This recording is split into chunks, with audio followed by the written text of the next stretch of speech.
Alright, for today's lesson we're going to talk about four main types of Greek government.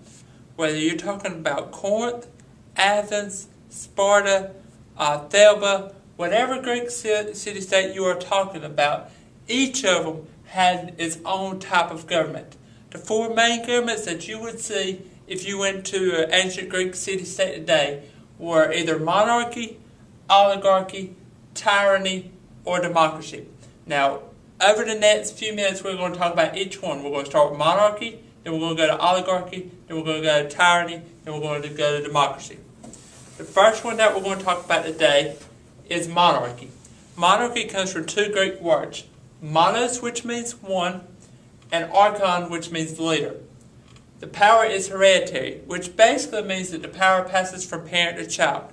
For instance, Jobab's dad is the king of Microscope. Okay? He is the oldest son in the family. His sister, Shashi is also a member of the family. Who would get the power if Jobab's dad died and Shashi dad died?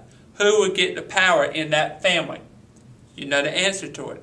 It's going to be the oldest son of the ruling father.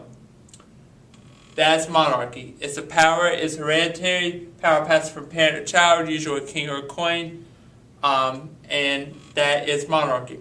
The second main government you would see in the Greek city-state is oligarchy. Oligarchy comes from two Greek words, oligos, which means few, and archo means to rule or to govern. Ruling power is in the hands of a small group, usually the wealthy class, usually the upper class, usually a group that has a lot of money. It's usually a ruling family. The third government that we're going to talk about today is tyranny. Tyranny basically means lord or master. It says ruling is in the hands of one person who is not a lawful king or ruler. Tyrants take power illegally and by force. It could be anything from the Bolshevik Revolution in Russia. It could be the Cuban Revolution. Any form of government that takes an overthrow or overthrows a government. One person does this, and he or she puts in his own or her own type of government. Usually, it's a person who rules illegally that does not get the votes of the people or does not get the power legally. The final form of government in ancient Greece is democracy. Democracy comes from two Greek words, demos, which means common people, kratos, which means rule or strength. It says ruling is in the hands of the people, and the people should have some form of involvement in this. There are two types of democracy. Direct, where every citizen votes on every issue, and representative. Citizens vote for representatives who decide issues in their name. Let's start with direct. Direct, let's say there's an issue going on in the town, and about whether to extend school from 7 to 8 hours and make students come on Saturdays as well. Everybody goes to the polling booth, everybody votes on the issue. The decision to go for it or against it is based off the vote. The second one is representative.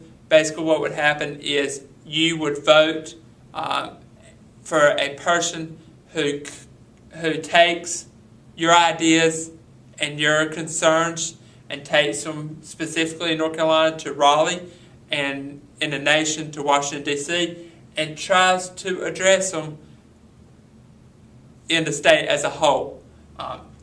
In the United States, our form of government is democracy. We really have two types. We have both direct and representative.